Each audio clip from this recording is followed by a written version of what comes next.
زانو الله تعالی دې موږ تاسو ټول ته خپل رضا او دیدار دواړه نصیب کړي. پرون د زنا متعلق لږ مسله وه او نن واللذان یأتیانها منکم فأذوهما غالب د مفسرینو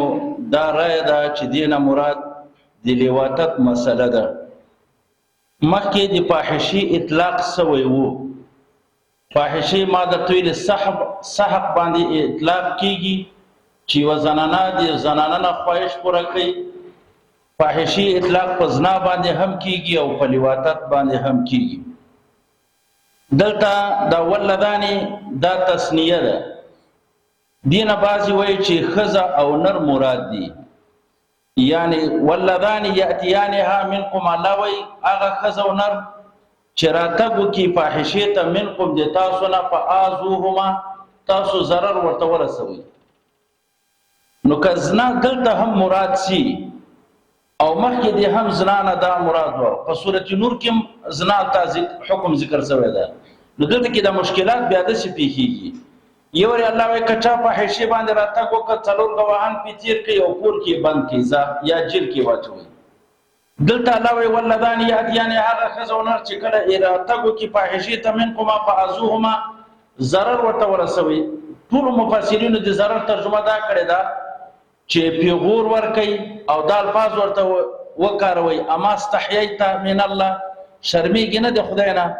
یا ته ویریږي نه د الله نه، داسې الفاظ ورته وکاروي. زناکار سړي زناکارې ښځې ته سورة نور کې الله وایي چې کله زناکار سړي ښځې زنا وکړه فرجي تاسو ووهئ په درو باندې 100 جلدتين قرآن پاک ویلي دی چې تاسو په 100 درو ووهئ. نو ګوره دلته خو د احکام مغیر راځي. نو موږ تطبیق کولی شو که په دغه توجیه باندې واخلو. چون کې په ابتدا د اسلام کې خلق اشنا وو د زنا سره، د فاحشې سره اشنا وو. زنا دومره عامه وه چې بهترین کور به هغه و چې زناکاره ښځه پکې وی او د فخر او افتخار دپاره به یې جنډه درولې وه. بیا به خلکو پېژندله چې د فلاني کور کې فاحشه او زناکاره شته. نو الله تعالی ول دا حکم نازل کړ واللذان یأتیانها. زه داسې به تطبیق زه وکړم. الله وایي چې چا بیا زنا وکړه پیغور ورته ورکړي، ضرر ورته ورسوئ، لږې په لاسو په چپلو باندې ووهئ. بیا دویم حکم دا راغی چې تاسو یې بندي کړئ چې 4 ګواهان. بیا دریم حکم دا ده چې یا یې رجم کړئ که شاده شوده وي، یا یې په 100 درو ووایئ که غیر شاده شوده وي. نو دا حکم به تدریج راغی لکه د شرابو متعلق. شراب په ابتدا کې چونکې عام و، الله تبارک وتعالی ولې ویلي اسمهما اکبر من نفعهما، خوښه ستاسو څکئ نه څکئ خو تاوان یې ډېر ده د ګټې نه. وروسته بیا بل حکم راغی الله ویل لا تقربوا الصلاة وانتم سکارى، زه چکئ دا شراب خو د مانځه وخت له ګزاره ورسره کوئ مې چکئ. په درېیم کې بیا حکم الله وکړ انما الخمر والمیسر والانصاب والازلام رجس من عمل الشیطان فاجتنبوه، بیا یې ونه چکئ. حکم راغی. نو د زنا دم دقسې حکم وي. یا راځي داسې وکړو چې اکثر مفسرین دا وایي چې واللذانې دا خو تثنیه مذکر ده، که ښځه او نر اخلو بیا به دلته مجاز منو، یعنی دا تثنیه تغلیبا راغلې ده، د سړي غلبه پرې راغلې ده په ښځه باندې تثنیه، بیا به موږ مجازا منو، تغلیب منو. دلته ښه خبره دا ده واللذانې نه 2 سړي اخلو. واللذان هغه 2 کسان یأتیانها چې راسي فاحشې ته، مراد ته نه لواطت، منکم د تاسو نه فآذوهما تاسو ورته ضرر ورسوي. او همدغه مسله چیړم. لواطت چې سړی د سړي نه خواهش پوره کوي، سړی د چا د مذکر سړي نه یا د هر چا نه خواهش پوره کوي، دې ته لواطت وایي. په تمام سرزمین کې دا لواطت یو قوم کړی دا چې قوم د لوط علیه السلام ده. او ایجاد اولنی لواطت چې ایجاد کړی دا شیطان ایجاد کړی ده. د دې ایجاد شیطان کړی ده او دا معلم د لواطت لوط علیه السلام قوم ته شیطان و چې دا تعلیم یې وله ورکړه. څنګه یې ورکړه خوند نه کوي چې هغه سړی بیان کوي. لواطت دا ګناه کبیره ده، لکه زنا دا هم ګناه کبیره ده. د لوط علیه السلام عادات خبیثه ډېر وو. یو په عادات او قبیحو کې بدترین خصلتونه کې دا لواطت. بعضې د عادات او خبیثو نه به زر ته ذکر کوم. په لارو کې به کېناستل، بیا به یې کاسه ورسره ایښې وه، د واړه واړه کاڼي به ورسره وو. که لاره کې به څوک تېرېده، کاڼی به چې وروسته په دې ګوتو باندې دا کاڼی وروشتل دا ناروا دي، دا ګوتو باندې کاڼي وروشتل. که د کوم سړي کاڼی به په هغه سړي ولګېده په هغه لاروي باندې، ما په دې حساب ټول پوهېږي، نو چې څومره مال دولت و هغه به هم ترې واخېسته، دا فاحشه به یې ورسره وکړه، لواطت به یې ورسره وکړه. یو د عاداتو خبیثو نه یې دا و. بل تطریق الاصابع بالحنا،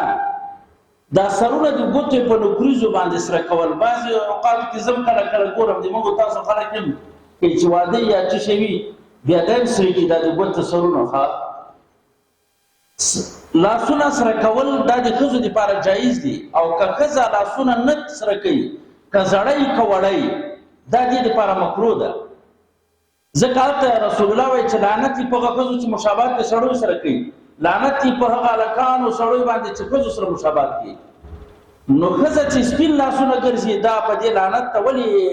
سره کوي نه؟ که زړی که وړی، موږ تاسو عرف عادت کې زړی نه سره کوي، وایي شرم ده. نه، هلته مشابهت راځي د سړي سره. پکار دا ده چې یو لاس تیر کې او سړی نه ګوري چې لاس وپېژندل شي چې دا د ښځې لاس ته او که د نر، نو دا هلته پېژندل کېږي چې نوکریز یې په لاس باندې وي. سړی به نوکریز نه لګوي. رنګدار شی سړي دپاره ناروا ده، بویدار شی ښځې دپاره ناروا ده.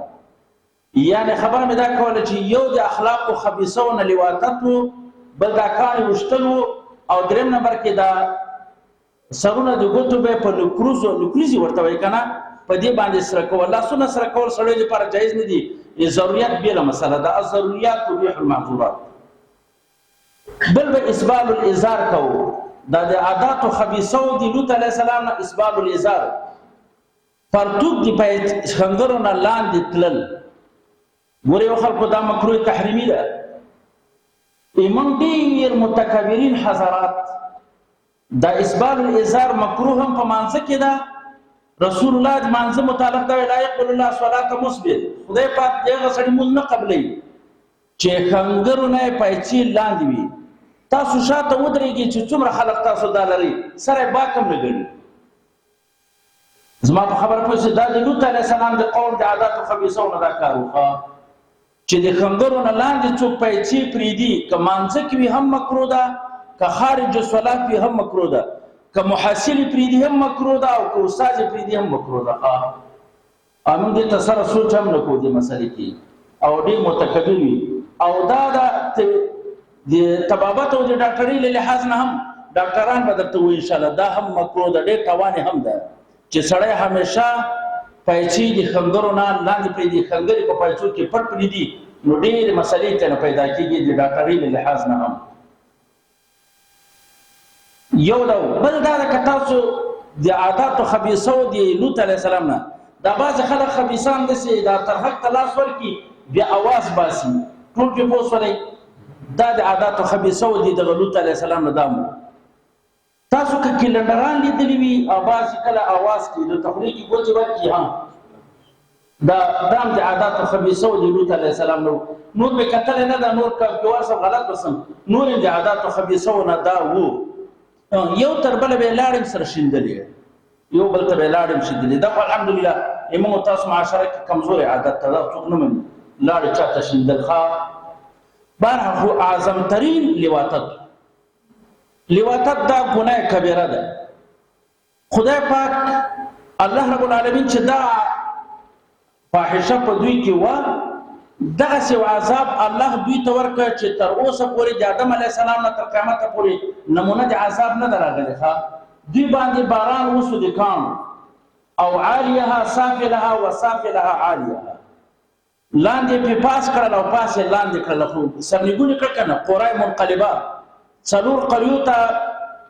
حضرت لوط علیه السلام ورغلی و، او یو یو لکه آبادي وورکې. دا قرای منقلبه د لوط علیه السلام یعنې بل مخې پرې راواړولې، خبره پوه شئ، اسمان ته یې ورسولو، بل مخې ټول پرې ګډ وډ کړ. دیتا عمل جزا من جنس العمل وی دوی معکوس عمل کو کنه سړی چیرته په کار د الله نه نسی دوی دا معکوس عمل کو الله جزا معکوس ورکړه دا ان شاء الله ټول د ما په لهجه پوهیږي بل کانو باران الله په وکړو دسه کان چې د خود په شکل باندې په اسمان کې کانه وو یو د لوط علیه السلام قوم عادت په دې حرم شریف ته راغلی وو لینه په حرم کې څلوېښت ورځې په اسمان کې کانه په انتظار و چې دی به راوځي او په سر باندې به غورځي چې کوم غایب وخا دسه باران الله تبارک وتعالى په دې خلکو باندې وکړه الله تبو برباد کړ نه دا دغه عمل دی د دې عمل دی ډاکټري لحاظ نه وایم خو د دې لحاظ نه قباحت بیانوم یو سړی نفس لواطت وکي آیا دا زنا ده کنه د زنا په دغه باندې بحث کوم لواطت کار سړی وي زنا ده کنه د زنا ول په بحث دی ایمو په باندې پیش کوم زمون امام ابو حنیفه رحمه الله دې ته فاحشه وي خو زنا نه ورته وي نو چې زنا نه ورته وي نو رجم او جلد نه پی جاری کیږي یا مرګ زما په خبرو پیږي رجم او جلد نه کیږي لکه زناکار باندې موږ رجم هم تاریخ کوی سو جلدم چې شاده شوده او غیر شاده شوده اشاره په دې ټول پیږي او ائمه ثلاثه سره د صاحبونو دې ته زنا وي نو چې زنا وي د زنا حکم په نافذ کیږي ښا هغه سفح ماء المحرم د زنا تعریف دغه ده چې اوبت یې ول په یو محل محرمه کې دې ته زنا وي نو دا دغه قباحت دغه عمل په زنا کې لزنا نه ډیر بدترین ده وجه دا ده دومره طلبګار خلق د زنا نشته لکه د لواطت زما په خبره پیږي نو دې په دلالت النص سره ثابتې دا خبره په دلالت النص سره دوی دا ثابتې چې لواطت دا زنا ده په طریقې اولا سره زنا ده بس دغه ته دلالت النص وي نور ضرورت نشته ده چې په طریقې اولا سره زنا سره د زنا چې کوم حکم ده هغه په لواطت کار باندې هم جاری کیږي کدا دول وتیان لواطت کار خلق شاده شوده وي رجم دي الته په دا الته کې ودرېږي او په کانو د قاضي صاحب ولي په کانو سره د مړ لکه موږ زناکاران د سمړ کو او که غیر شاده شوده وي سم دوری او بیا تقریبا عام د کلی وطن هم یو کال به شړی وي دا د دوی په فتوا ده خو امام ابو حنیفه رحمه الله د لواطت لپاره دا جزاء معینه نه ده ښودلې چې شاده شوده وي رجم ده او که غیر شاده شوده وي جلد او دیتا دوی وای تعزیر دی ورکی بادشاہ دی تعزیر ورکی قاضی دی تعزیر ورکی دی لواطت کارانو ته څنګه تعزیر ورکی زجر ورکی کچیرته امام ابو حنیفه روایت راغلی دی کچیرته دا کسان عادت وو نو قاضی دی مړ چې سیاستن زما په خبره پوه شول کدا لواطت عادت وو هم دا مرګ حکم پیو کې مړ دي کی چې په کوم نوع د مرګ باندې محکوم کوي سي مړ دي کی یا دې د شي وکي چې یو جګ غره یا یو جګ مکان مرتفع ته وخیزي لپاسه درو وځي خو بیا د کان ځان سره وخیزي پاسه د لپکاړو هم ولي د دوه یا دې یو دیوال ته کېني دیوال دې پر وځي دا د مرګ سزاګانې دغه د امام ابو حنیفه رحمه الله د څه تحلیل کوي په دې مسله کې چې دا تعزیر د قاضي رايوا چې عادت جوړ شوی نه دا د مرسي په کوم عنوان چې مړ کوي دا عنوانونه دي د مرګ کبیا عادت نو چې کوم یو قاضي صاحب څنګه مصلحت وګاڼه زجر اقصد ورکی کمرګي مصلحت غني مړ دي کی ک نصيحت غني ک جیل غني او دا روایت هم تر غلې دا چې دوه روایت چې په جیل کې دی واچي تر هغه وخت پورې چې مرسي ګورده ته توبې ټکای نه نقل کوي بعضې ګناهونه کې موږ جیل ته اچو چې توبه وباسي بېرته یې راوباسو دلته د مرګ ټکی وایي تر هغه وخت یې مه راباسئ تر څو پورې چې مړه نه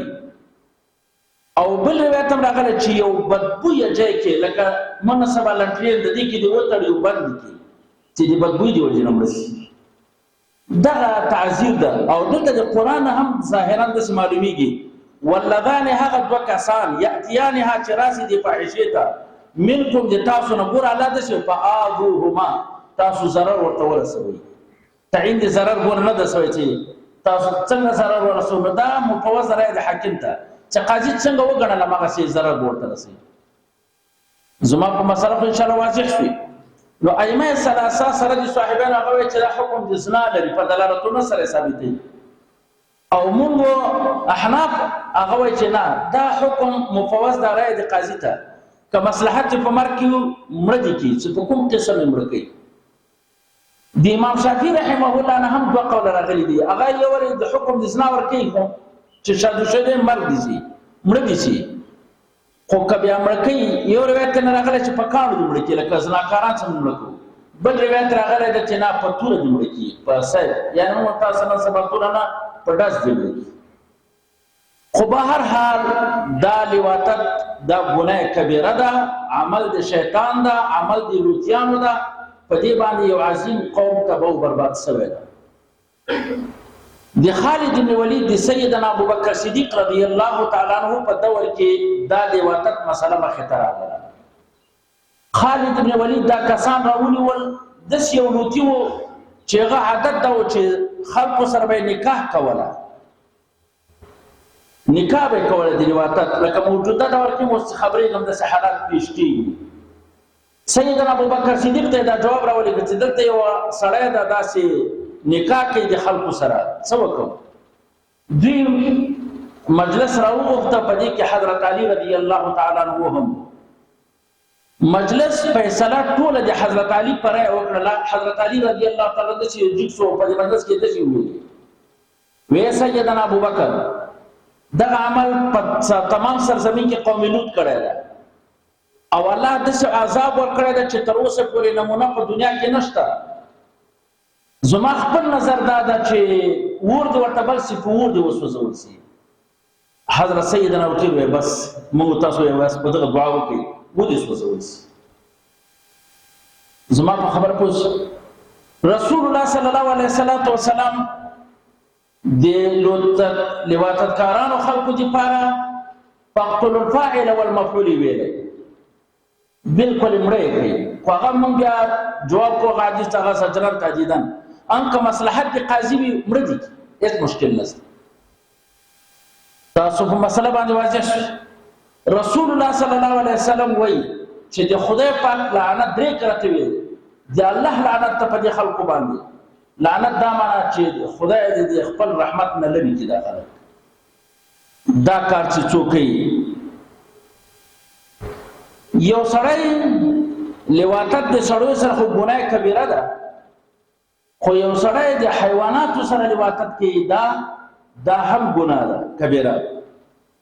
اوس حدیث کې راځي چې تاسو د حیوان هم مړ کړئ